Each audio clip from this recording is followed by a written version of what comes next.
Olá, eu sou Luiz Melo, especialista em recursos hídricos da Agência Nacional de Águas. Apresentamos aqui uma série de vídeos falando sobre a gestão de conflitos pelo uso da água no Brasil.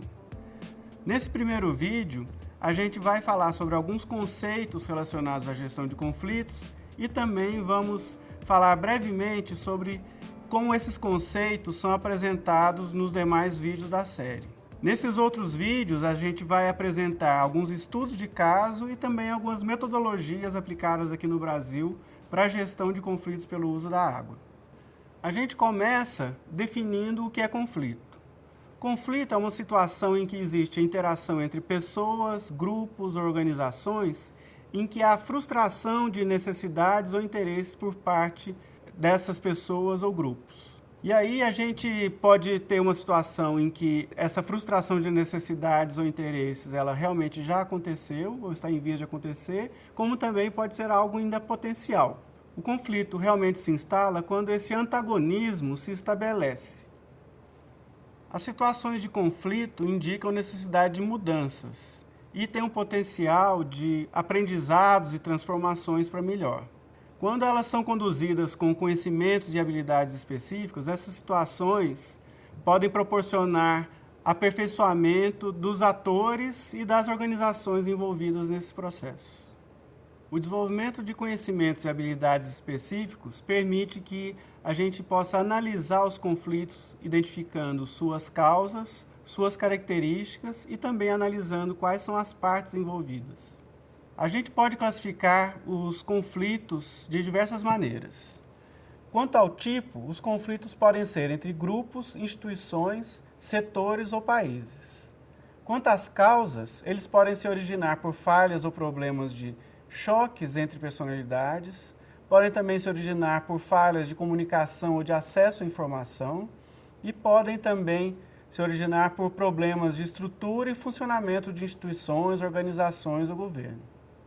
Quanto à natureza do conflito, ele pode se dar por diferenças de valores e ideologias, objetivos, ou ainda por disputas entre métodos e formas de agir, ou também por disputas geradas por fatos ou acontecimentos prejudiciais a alguma das partes. A partir dessa análise, um processo para atuar num conflito, ele segue algumas etapas básicas. De forma geral, são etapas importantes para a gestão de um conflito. Mobilizar todas as partes interessadas, proporcionar conhecimento e informação sobre o conflito para subsidiar a tomada de decisão por todos os envolvidos e, a partir disso, construir os compromissos e pactuar responsabilidades e executar os compromissos pactuados. Depois disso, é muito importante proporcionar um acompanhamento desses resultados alcançados por todas as partes envolvidas. O uso da água nas diversas atividades humanas pode dar origem a vários tipos de conflito. Por isso, uma parte importante da gestão de recursos hídricos deve estar relacionada a evitar, solucionar ou pelo menos minimizar os conflitos que surgem entre indivíduos, grupos, organizações ou até governos. No Brasil, a Política Nacional de Recursos Hídricos prevê uma gestão participativa e descentralizada. Isso favorece muito a gestão de conflitos pelo uso da água. Entretanto, falta ainda muito para conseguirmos efetivamente implantar esses fundamentos da gestão no Brasil.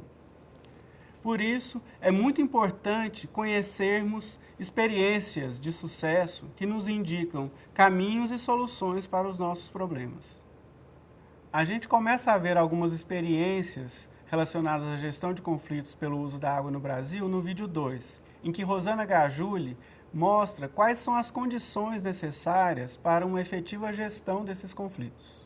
O procedimento para tentar um processo de negociação desses conflitos tem alguns elementos que são bastante importantes nesse processo. No vídeo 3 dessa série, mostramos como o Comitê de Bacia Hidrográfica do Rio Doce conseguiu mobilizar e garantir a participação de diversos atores na discussão sobre os problemas e conflitos existentes na bacia. E, a partir disso, conseguiu pactuar soluções ou encaminhamentos para resolver esses conflitos por meio de um plano de recursos hídricos. Foram várias audiências públicas com a comunidade, com os setores envolvidos, né, sociedade civil, usuário, poder público. O vídeo 4, que fala sobre a experiência de alocação de água no estado do Ceará, já nos chama a atenção para outro aspecto importante na gestão de conflitos. A resolução dos problemas deve se basear em dados objetivos e os atores envolvidos devem ter consciência dos limites de atuação de cada um e também devem se responsabilizar pelas decisões e pactos firmados. Ela serviu de base para que esse processo fosse estendido para outros vales perenizados, para outros açudes, né, que fosse também sendo utilizado para minimizar, para mediar esse processo de alocação de água que existia no estado do Ceará. Os vídeos 5 e 6 mostram a metodologia de alocação de água desenvolvida pela Agência Nacional de Águas e citam alguns casos em que ela foi aplicada.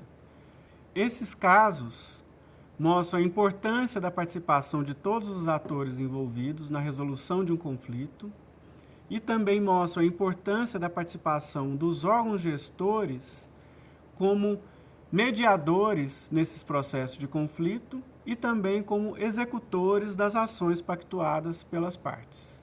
A atuação efetiva dos órgãos gestores na execução do que foi pactuado gera maior comprometimento e confiança das partes de um conflito. Dentro dessa perspectiva é que a Agência Nacional de Águas tem atuado. Nós temos fortalecido a implementação dessas comissões locais, que chamamos de comissões locais de água. O vídeo 7 fala de um conflito internacional pelo uso da água, envolvendo Brasil e Uruguai. Ele mostra que a pactuação de objetivos em comum é muito importante na gestão de conflitos, mesmo quando as partes têm estruturas organizacionais e governanças totalmente distintas.